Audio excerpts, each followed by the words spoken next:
This guitar is called Stacy's Mom, named after the song, Stacy's Mom. It needs some work, and we're going to try and get all of it done in today's video. Welcome to Today I Fixed. Today on the workbench, we have this 70s or 80s harmony guitar. It is an H802.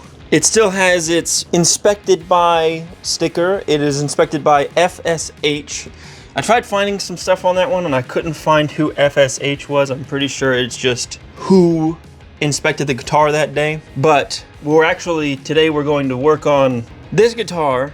Needs some work. I'm gonna do some chrome cleanup on it, and the neck has an awful, and I mean terrible bend in it. It needs a truss rod adjustment and a couple other things, as well as it's missing the bridge adjustment bolts because I took them out to make the guitar playable when I first got it, which is the wrong way to do it. So we're actually going to do it right now.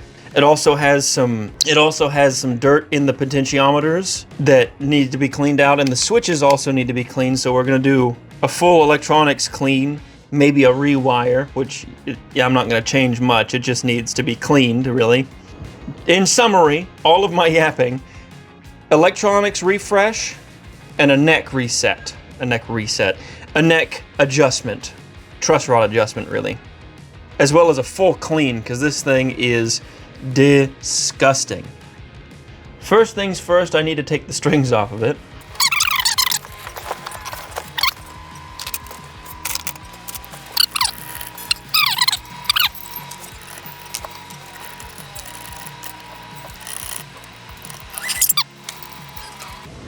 Before we go messing with the neck, I want to get all the electronics clean, so when I put strings on it, I don't have to take them back off.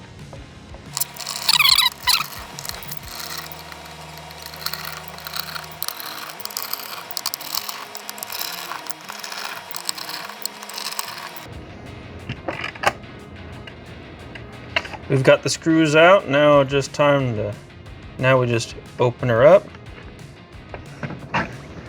Oop, and there's only one thing that should be holding us right now, and that would be the bridge ground, which is underneath this plate. So we're gonna go ahead and get it off too.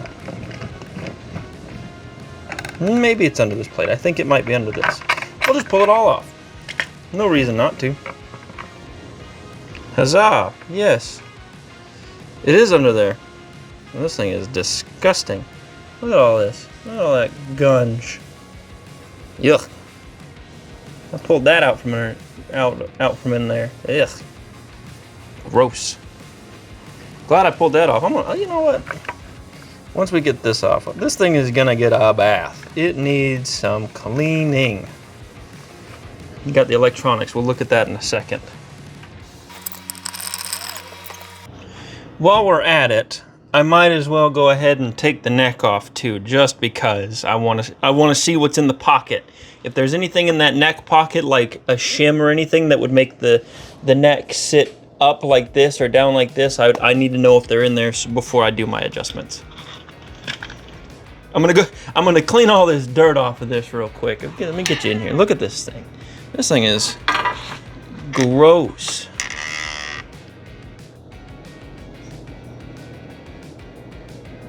Ew. Get a wipe and get that off of there. There's also some dust up here on the top of the body that I need to go ahead and get off.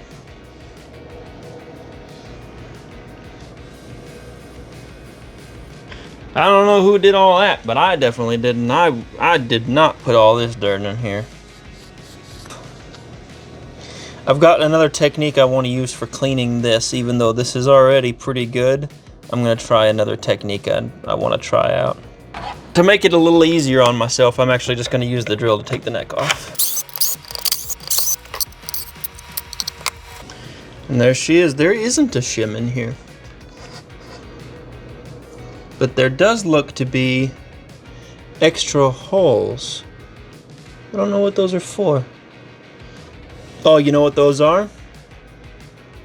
These are holes from when they had it on a stick. I'll put a picture in here. they would put the guitar bodies on a stick, and then that's how they would get the sunburst or the paint on it to make it look the way it does. Because, you know, paint. And the neck, I'll try and show it off better here in a minute. It's got a terrible, oh my goodness. From factory, look at that. They missed entirely. Look at, well, look, what in the heck? They did some repairs on this corner.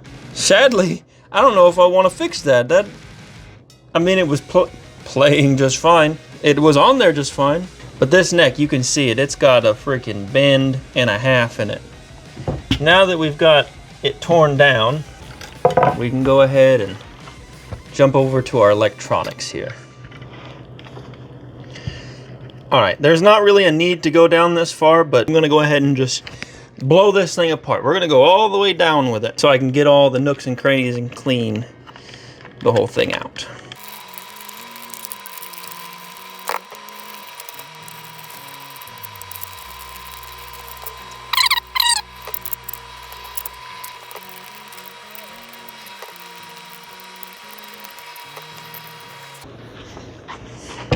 Yes, I know they make tools for this, but this is how I've made do. You just gently stick the screwdriver under there and wiggle it back and forth. Don't push, don't go crazy on it. You don't want to just torque it off of there because you'll end up scratching your pick guard on most of these. But if you're gentle and just barely get it under there,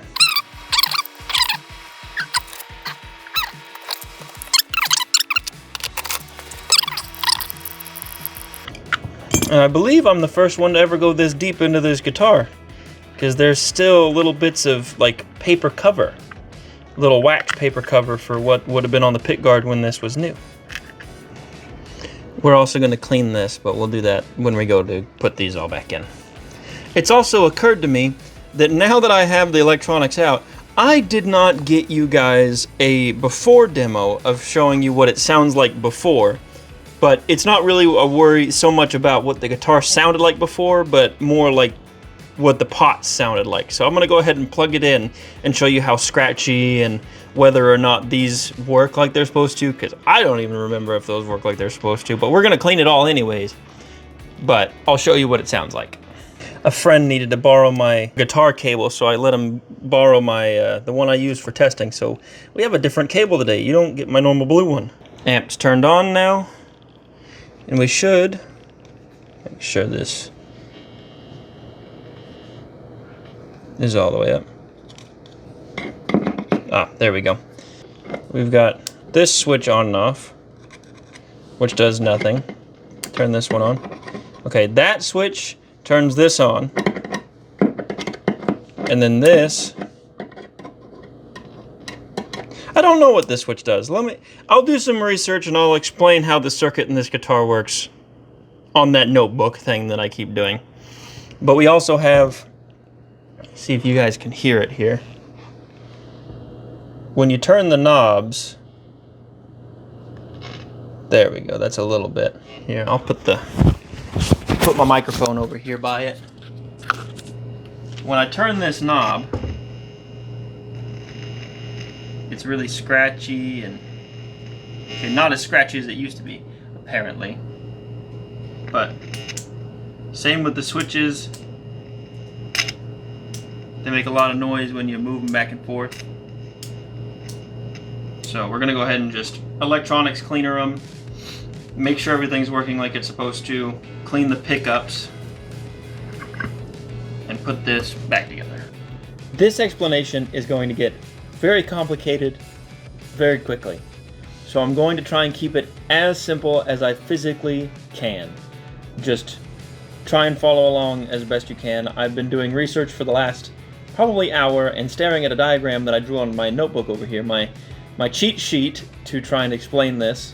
And I think I finally have figured out how to explain it best. We're gonna start with our output, which is this symbol right here, and then we've got our two potentiometers, which are laid out in the guitar like this. We've got two switches, which are 3 pins on the back. So we're gonna draw our 3 pins on both of these. And then we've got our 2 pickups, which are slightly bigger rectangles right here. And I'm going to draw our 6 pins just so we know that they're pickups. All right, just going to go through and cover all of our grounds really quick. So we've got a ground here, which is for our output. This pin is grounded, which this is our tone knob, and this pin is grounded. We also have a ground for this pickup, which this ground that I'm drawing right now is for the chassis of the pickup, which is the metal case around the pickup, is what this ground is. And then we have one last ground right here for the middle pin of this switch.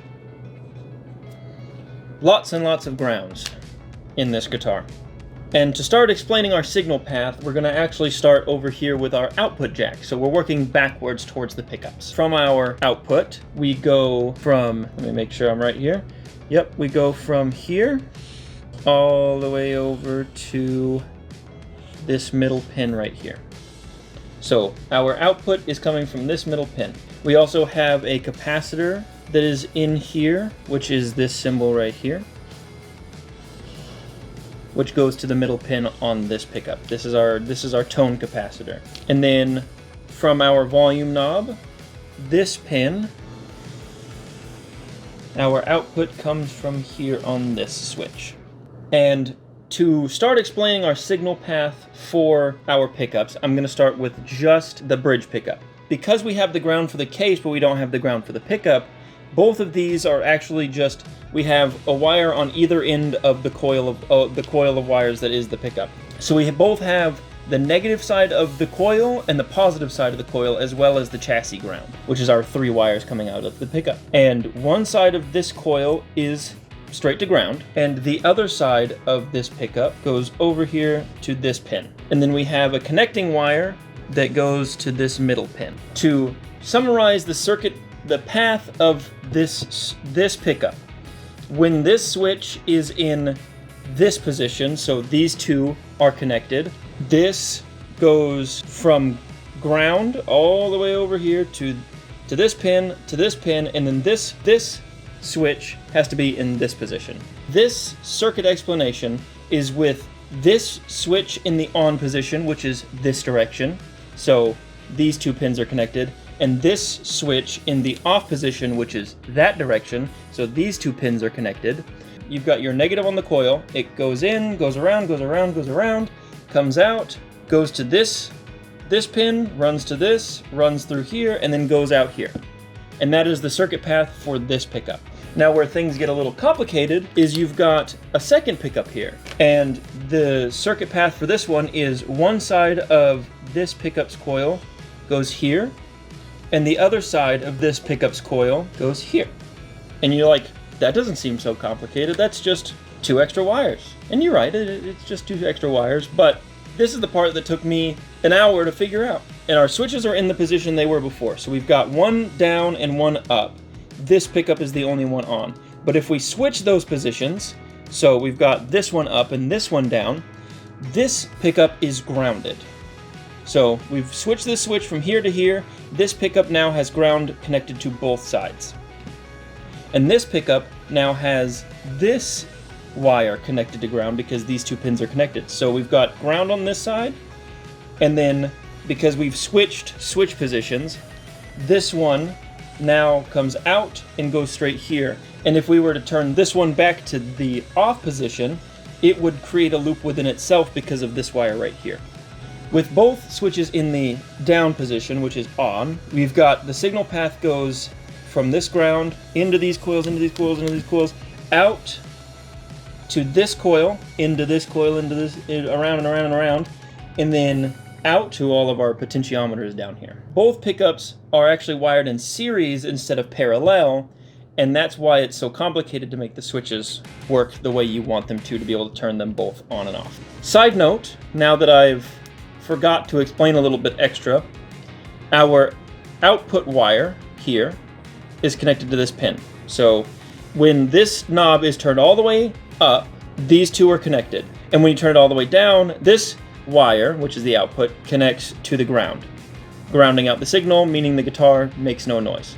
So turn that all the way back up. We've got wire connected here, and then we have this capacitor, which is rolled on and off between power and ground. Rolled all the way down, this is connected to ground. This now makes contact. Between here and here, we now have a capacitor. It doesn't look like it, but between here and here we have a capacitor because these wires are connected. Same with the back of the pots and everything. Back to the show. All right, now that we've got the demo out of the way, we're gonna go ahead and get started on our cleaning here. I don't wanna go too far down with this. I don't really wanna have to unwire and rewire it, so we're gonna take some paper towels here and just stick our electronics on there. And then we're gonna take electronics cleaner from the last time you saw me use this was when I fixed that CRT. And these are basically the same thing. You just spray it in there and you wiggle it around until it's clean. Super easy, super quick. Nothing complicated. So we're gonna spray down in that one. Spray down in that one. Give them a nice little twisty turny. Should get rid of any of our crackle in there. And then same thing here, we're gonna do these switches, get these cleaned up. I also wanna go ahead and clean up the chrome bits that I have. They're not crazy bad or anything. While we're here, we might as well give them a little cleanup because this one's a little dirty, a little corroded. And for that, I'm just gonna use regular old water and some steel wool. I wish I had the kind that didn't have all this soap stuff in it, but this is double-aught or quad-aught steel wool, which is really soft, and this is what you use when you're cleaning up chrome bits. And all you do is you gotta get it wet, and then you use a little bit of steel wool and clean it off. I'll display it on this first piece. There we go. See how it's kind of got all this pitting and stuff on it? A little bit of steel wool should take that right off. I'm not going to worry too much about the bottom, but we'll show it anyways. Just wet our steel wool here. You're going to have to crush this down a little bit and just go to town.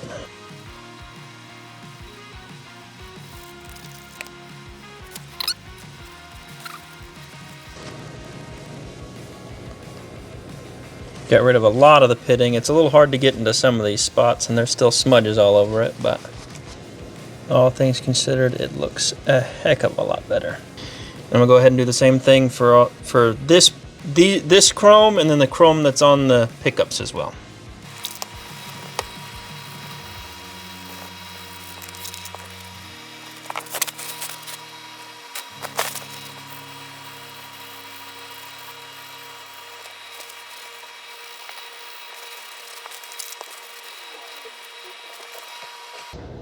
Just a little before and after on our pickup here, before I clean the other one.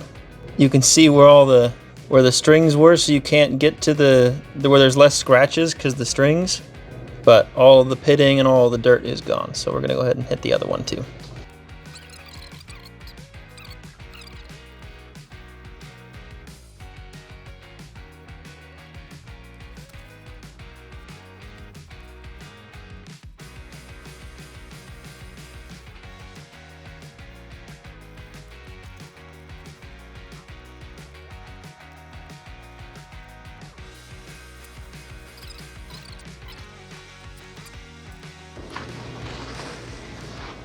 Now I have already done the quick wipe down on this, but we're gonna hit it again just to make sure I've got all the dirt out of it. I'm gonna go ahead and try and hit down here in the cavity. You can't really wipe because it's not finished, it's not sanded. It's a lot more difficult to get down in there and sand it. But I'm gonna make sure I've got everything cleaned. I'm gonna try something here.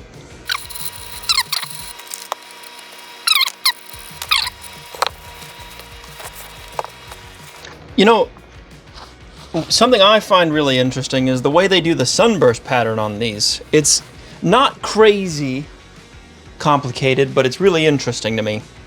You take your base wood, which you can see all of the wood underneath, and you finish that in whatever stain that you want, and then you kind of, if I'm correct about how they do these, you do your base wood with whatever stain you want, which is a very light almost ambery orange color. And then on the edge, or you do like a reddish, which gets you this little red taper. And then you do your black. And you don't really tape it off or anything like that. You're kind of just spraying from the side, really trying to get the whole side to be black, while also kind of overspraying onto it, and then you just sand it back, and then you put your lacquer or your clear coat over the top of it, and it makes it look really nice. I'm not a big fan of sunburst guitars, even though I find myself owning quite a few of them. I almost wanted to paint over this one, but I decided against it because it's actually a very, very, very nice example of a harmony guitar, or an H802. Next, we just keep on keeping on with what we're doing here. A little bit of water and some wiping.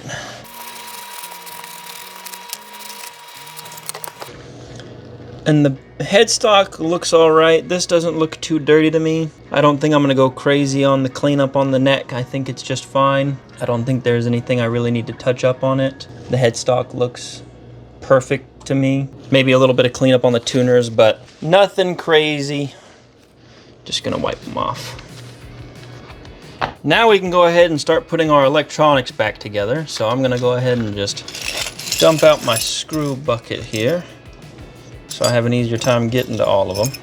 I need to flip this over, bring in our electronics and put them where they go. And I'm gonna start with putting our pickups in, just because that'll make it easier handling everything else.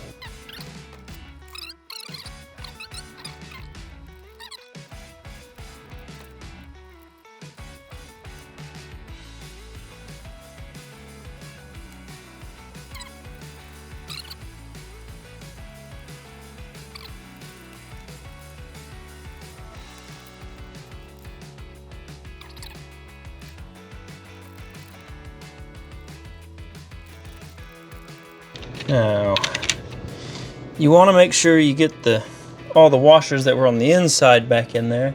The pots, the potentiometers had these spacers. They're a little thicker than the rest. You want to make sure you get those back in where they go.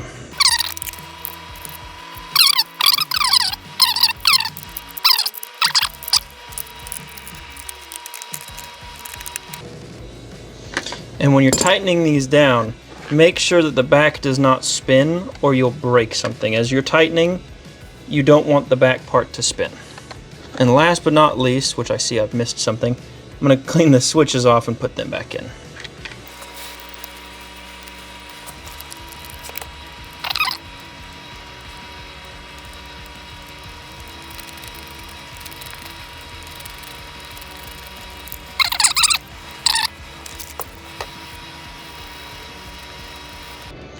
And I don't know if these are the factory knobs. I'll let you know if they are. But I like how they look, so they're staying. And I don't really feel like digging out all of my other knobs and stuff. And when putting them on, you want to make sure they're all the way turned to one direction. In this case, they're turned all the way up. So when you put the knob on, you want it facing where you can read the number. So I always put them facing at me. So if I turn it down, so you see how it's all the way up, you've got the 10 facing you, and then as you turn it, it goes all the way down to the 1. So that's kind of how I like to do it, is if I'm playing the guitar like this, it's down on my belly, I can read the 10, and then you turn it up like that. So the tone, it reads tone at you, the words don't always face the correct direction, and then I just make sure that the volume knob is facing the same direction and they're clocked in the same orientation. Now, that's an opinion thing. The knobs don't have to really, they don't have to read correctly because you ain't gonna be able to read them anyways while you're playing. It's all by feel really, but I prefer to keep them this way just because if I ever look down, I know where the numbers are at. Before I go putting the electronics back in, I'm gonna put the bridge back on. And when putting it on, these screws have that V right there, the countersink, and these are countersunk. Since it's already pre-drilled, I don't have to really worry about whether the bridge is straight or not. I'm just gonna put them in, and it should center itself up on those countersinks. Now, if the bridge isn't straight, then it was drilled wrong from the factory, and I'll have to do something about that, because it should be straight. Looked fine, played fine beforehand, other than the neck. So we're just gonna leave her where she's at. And remember, you're screwing into wood here, so you don't want to go crazy tight on there, but look at that. Look at that sucker, shining like a diamond.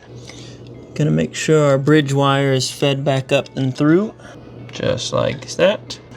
You don't need all of it sticking out, so we're just gonna leave it a little bit of it sticking out here. Make sure all of our wires are in. Go ahead and throw all of the screws for that back in. The bottom side of this was clocked and being pushed against that. So this part of it was pushing against the wood here and not letting it line up with the holes properly.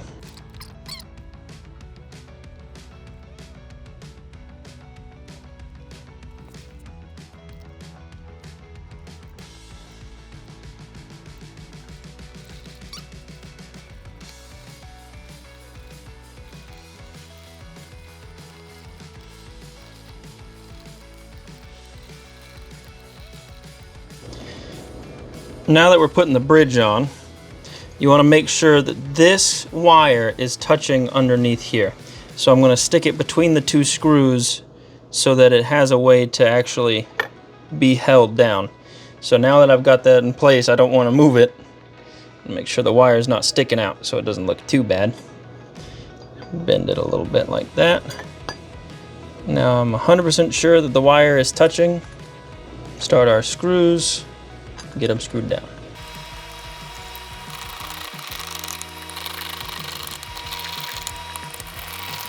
We're also going to go ahead and put these screws back on, or the nuts back on, because we want to be able to adjust this properly and not do it wrong like I had before. And before we go throwing this on, because it's just going to fall off, I'm going to put the neck back on. Don't forget your neck plate. And because I don't want to lose my stickers here, I'm not actually going to clean on this that much. I'm just going to polish it up with my shirt. We're going to leave the little bit of pitting that it has on there, but it's already shining enough. You can see me in it, see?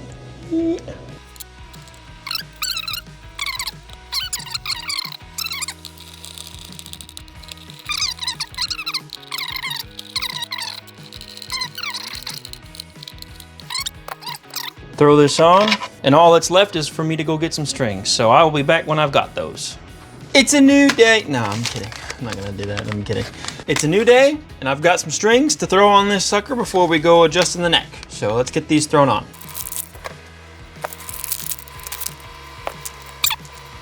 On these guitars, there is a bit of a trick to getting these strings in here. Let me see if I can get you down in here, or I'll just show you.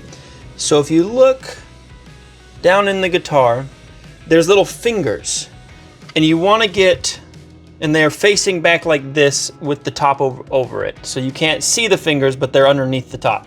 And what you have to do is you have to feed the string in from the bottom and hook it in, hook this ball end underneath that finger. So what I like to do to get these to stay in, or be able to get them hooked in, is I'll grab it here at the end like this, and I will just give it a little, just a little bend like that, so then I can reach it underneath and hook it into the correct slot. And I have to look down here from the side, and that's the wrong slot. That's the right slot. And then if you'll look on the bridge, there are 3 slots per string, and you want to get each string in the middle of those. Because if you go off to one side, you're going farther into the fretboard like this. And if you go to the other side, you're going way off the edge of the fretboard like that. And really, they are set like that so you can adjust them how you want your string spacing, but I'm gonna go for the middle. All right, I'm gonna go ahead and get these thrown on now.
All right, on this last string here, I'm gonna show you what I've had to figure out, because the rest of these were kind of a pain in the butt. So first, you make sure that the hole in your tuner is lined up, and all the while you have to make sure if you get the string hooked in the clamshell, do not lose tension on the string. So you have to hold the string like this. You have to hold the string tensioned into the clamshell so it doesn't come off. And then what I've been doing to get my 1 fret pull so that I have plenty of wire is I'm gonna grab here and hook the back of the string with my pinky and then twist it like that so that I'm still holding tension over here with my pinky, but then I'm sliding it with my thumb and finger, the 1 fret, so then I get still string windings on it. So I've got the 1 fret, and then you just start turning your tuner here. And this probably gets a little bit more string than you actually need on your windings, but I don't think that's gonna hurt it. And then you give it a little bend here. Make sure it actually can grab in the tuner. And then just wind her up. All the while, you do not want to let go of the tension on that end of the string, or you will be fighting trying to get the clamshell back in while you're putting the string in the tuner. Now I've got all of these up. I'm gonna get them all tuned where I want them, and then we will do our truss rod adjustment.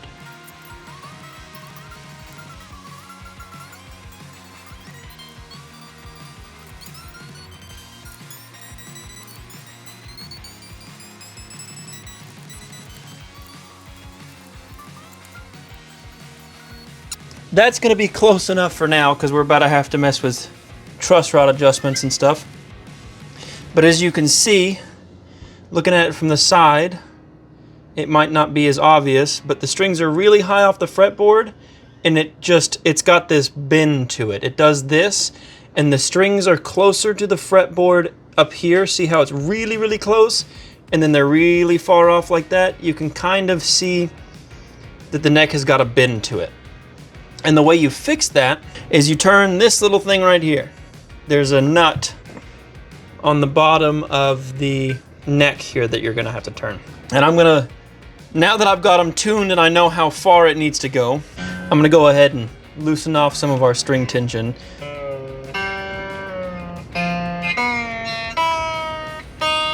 Because we don't wanna pop our strings by adjusting the truss rod. And what the truss rod does is basically, so you've got your truss rod, and this is in the guitar like this. It's running in the guitar like this as I'm explaining this. And what the truss rod does, this will bend one way or bend the other. So you're tightening a screw that is out here from this, and as you tighten it, it'll push up on that bar that is inside of the neck and cause it to bend the other way. Because right now we've got the neck sitting like this, and the truss rod is entirely loose. I already checked. It is entirely loose. So as you tighten up on that truss rod, it's gonna straighten out the neck, and you want to be able to you want it to be flat. You don't want it to be sticking up or pushing down. You want it to be flat enough to where as the strings go across it, you have a nice even level of string. So we're gonna go ahead and give this a couple twists and see how close I can get it.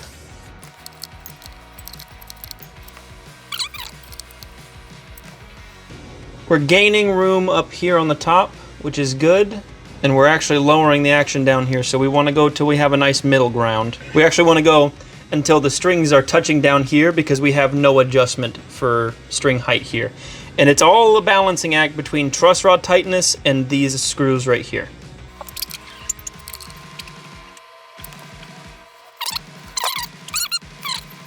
The thing is the neck is almost facing up. So we've got the guitar body like this, and the neck is almost going like this. It's a little harder to see, but the neck of the guitar is almost pointed up. So we're just gonna keep tightening until we get where we want.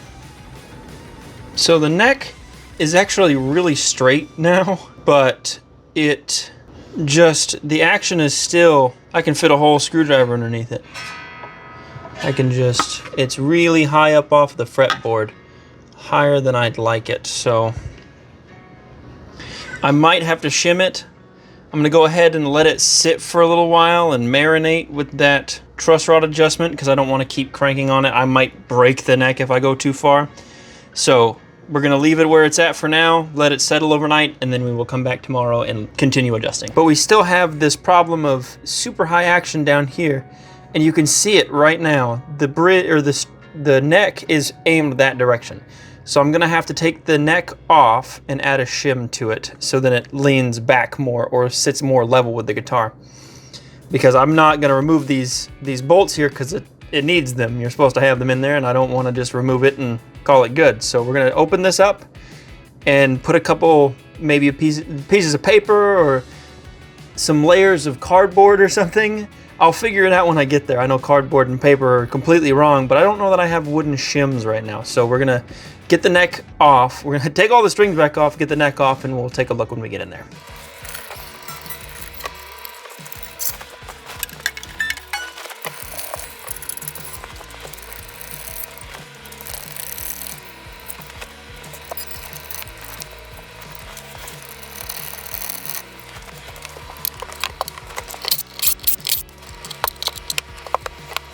All right, now that we've got, oh my goodness. Now that we've got the neck off, what we need to do is add something between the body here and the neck so that we can leverage it. We don't want to add it behind these screws because then it'll do this. We need to add it in front of these screws here on the back, so then it pushes up on the front of the neck and pushes it down.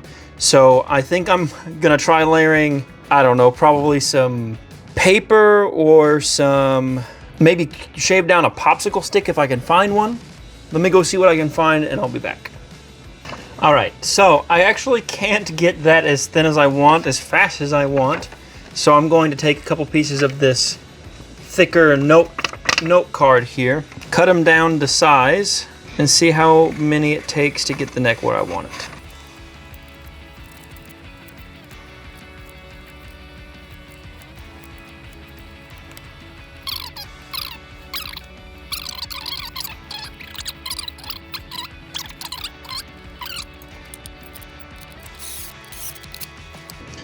And when you tighten those down, you want to make sure you tighten down this side first, so then it doesn't cantilever over the shims and do this. You want to tighten down this side first so that it can pull it down like that onto the shims.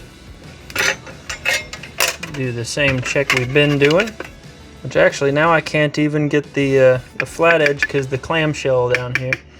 So I'm gonna stick it off to the side here, kind of set it at an angle.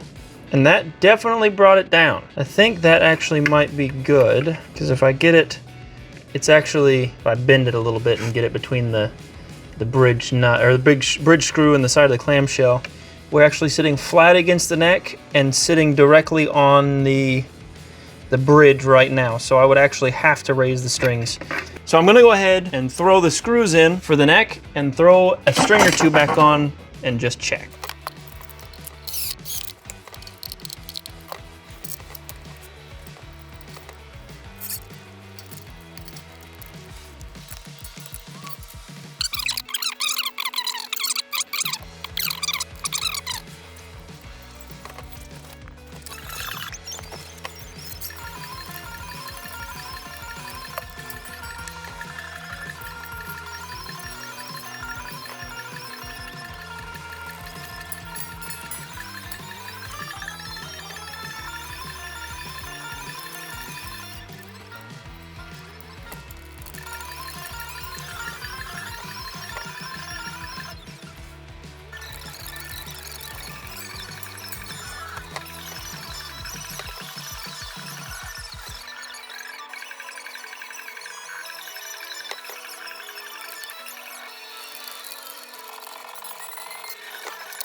Now that I've got it adjusted where I want it, time to tune the pickups in.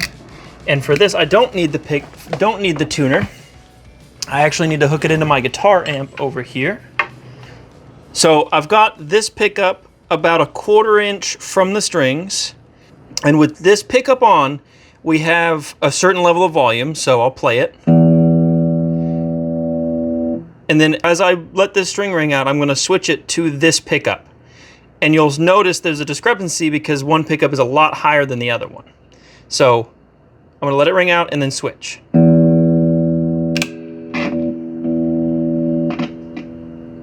The switches are a little janky, but it's about as good as they're going to get. That's par for the course on these old guitars, but we've got low volume, high volume. So I want to adjust this pickup to match the volume of this pickup.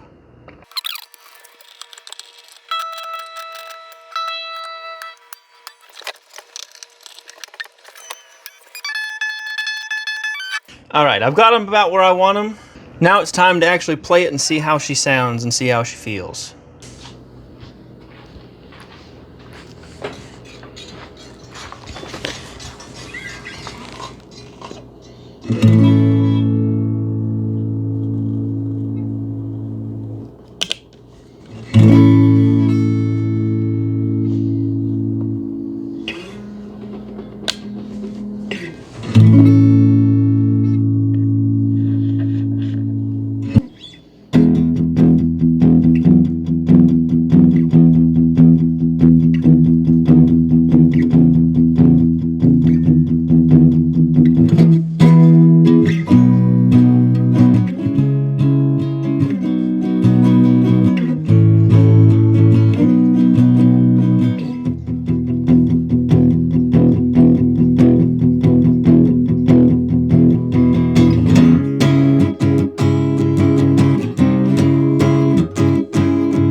Well, I think it came out pretty dang good for all of the trouble I went through to get it to work. I've got a nice playing guitar here, and I really hope you enjoyed this one. It was kind of less exciting than the CRT that I just did, but I hope you enjoyed it nonetheless. Like, subscribe, maybe consider hitting the bell for, the notification thing so you know when I get a new video. I upload every Monday. Keep that in mind. Look out for me next Monday, and last Monday. And this Monday, the Monday that you're watching it on, if you're watching it on Monday. Are you watching it on Monday? I don't know. But I hope you enjoyed, and I'll see you next time.